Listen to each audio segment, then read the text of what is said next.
اللہ کی اس بھری کائنات کے اندر چار خواتین عظمت رکھتی ہیں۔ چار خواتین تمام خواتین پر عظمت رکھتی ہیں۔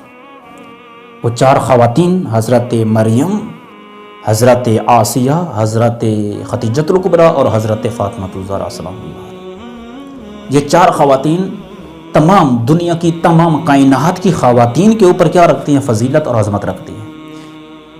اب دیکھنا یہ ہے کہ یہ جو چار خواتین عظمت رکھتی ہیں، حضرت مریم، حضرت آسیہ، حضرت خدیجۃ الکبریٰ اور حضرت فاطمہ الزہرا سلام اللہ علیہا، اب یہ جو عظمت رکھتی ہیں، قرآن مجید کے اندر بھی ان کا تذکرہ آیا اور روایات کے اندر بھی، اور رسول خدا نے بھی فرمایا۔ تو یہ جو چار خواتین عظمت رکھتی ہیں، نقطہ اشتراک کیا ہے؟ کس چیز میں یہ شریک ہیں؟ کس فضیلت کی وجہ سے اور کس سبب کی وجہ سے یہ فضیلت رکھتی ہیں؟ وہ کون سے عوامل ہیں کہ جن کی وجہ سے یہ تمام خواتین کے اوپر فضیلت اور عظمت رکھتی ہیں؟ وہ نقطہ اشتراک کیا ہے؟ آیا بندگی میں یہ ایک دوسرے کے ساتھ شریک ہیں جن کی وجہ سے وہ فضیلت میں بھی شریک ہو گئی؟ آیا کسی اور کمال کے اندر؟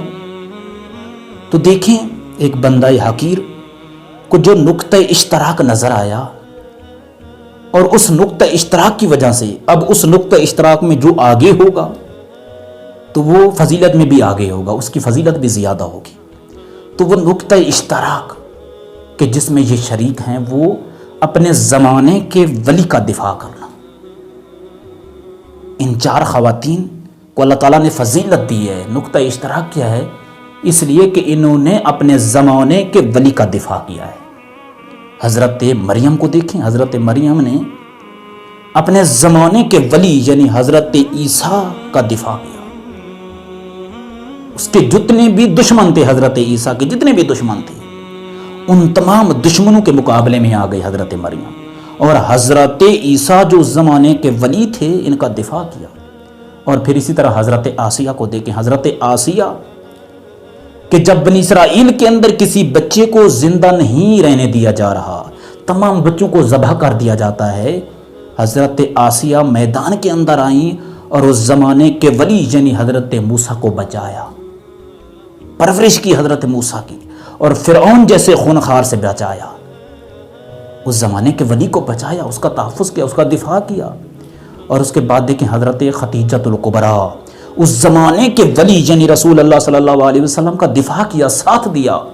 اور ایسے زمانے کے اندر جب رسول خدا کا ساتھ دینے والا کوئی نہیں ہے رسول خدا کا ساتھ دینے والا۔ رسول خدا خود فرماتے ہیں کہ جب حضرت خدیجۃ الکبریٰ نے میرا ساتھ دیا، اس وقت میرا ساتھ دینے والا کوئی بھی نہیں تھا سوائے حضرت ابو طالب کے، حضرت امیر المومنین کے۔ یہ خود فرماتے ہیں رسول خدا کہ حضرت خدیجۃ الکبریٰ نے اس وقت میرا ساتھ دیا جب تمام نے مجھے چھوڑ دیا، اور اس وقت میری تصدیق کی جب سب نے مجھے جھٹلایا، سب نے انکار کر دیا۔ اس وقت حضرت خدیجۃ الکبریٰ نے میری رسالت کی تصدیق کی، میرے پیغام کی تصدیق کی۔ یہ ہے مقام حضرت خدیجۃ الکبریٰ کا، یعنی جب سب نے چھوڑ دیا اس وقت رسول خدا کے لیے پناہ بن گئی۔ اور پھر اس کے بعد دیکھیں حضرت فاطمہ الزہرا سلام اللہ علیہ، جب سب نے امیر المومنین کو چھوڑ دیا، امیر المومنین کے سلام کا جواب نہیں دیتے، اس وقت حضرت فاطمہ الزہرا میدان کے اندر آئیں اور حضرت امیر المومنین کا دفاع کیا، حضرت امیر المومنین کی ولایت کے لیے میدان کے اندر آ گئی، اور حضرت امیر المومنین کی طرف اٹھنے والے ہر ظلم کو، آنے والے ہر تیر کو خود اپنے سینے پر قبول کیا، ہر تکلیف اٹھائی۔ یہ چار خواتین دیکھیں، نقطہ اشتراک یہ ہے۔ اب اس کے اندر جو زیادہ ہوگا، یعنی جس نے زیادہ تکلیفیں برداشت کی ہوں گی اپنے زمانے کے ولی کے دفاع کی خاطر، اس کی فضیلت بھی زیادہ ہوگی۔ اور وہ تکلیفیں حضرت فاطمہ الزہرا نے برداشت کی۔ کن کے مقابلے میں کھڑی رہیں یہ چار خواتین؟ حضرت مریم دیکھیں، اس زمانے کے کینہ توز بت پرستوں کے مقابلے میں آ گئی، اس سے بچایا اس زمانے کے ولی یعنی حضرت عیسیٰ کو۔ حضرت آسیہ کو دیکھیں، فرعون جیسے خونخوار اور ربوبیت کا دعویٰ کرنے والے سے اللہ کے ولی کو بچانا کوئی معمولی کام نہیں ہے۔ جو ربوبیت کا دعویٰ کرتا ہے اور سب قبول کر چکے کہ یہ رب ہے ہمارا، اس وقت حضرت آسیہ نے آ کر حضرت موسیٰ کا دفاع کیا فرعون کے گھر میں رہتے ہوئے، اور اس کے بعد حضرت خدیجۃ الکبریٰ نے کس کا مقابلہ کیا ہے جی؟ عرب کے جاہل بت پرست سرداروں کا مقابلہ کیا ہے اور رسول خدا کا دفاع کیا ہے۔ حضرت آسیہ نے فرعون کا مقابلہ کیا تو حضرت خدیجۃ الکبریٰ نے بھی، وہ جو جہالت میں فرعون کے باپ تھے، ابو جہل جیسی شخصیات تھیں، تو ان سے رسول خدا کا دفاع کیا۔ اور حضرت فاطمہ الزہرا بھی ایسی تھی کہ جس نے بے ولایت دینداروں سے امیر المومنین کا دفاع کیا ہے۔ بے ولایت دیندار یعنی جن کے دین کے اندر ولایت نہ ہو، اور جن کے دین کے اندر ولایت نہ ہو وہ بھی خوارجی ہیں، وہ خارجی ہیں۔ خوارج نے کیا کیا؟ امیر المومنین کی ولایت کا اقرار نہیں کیا۔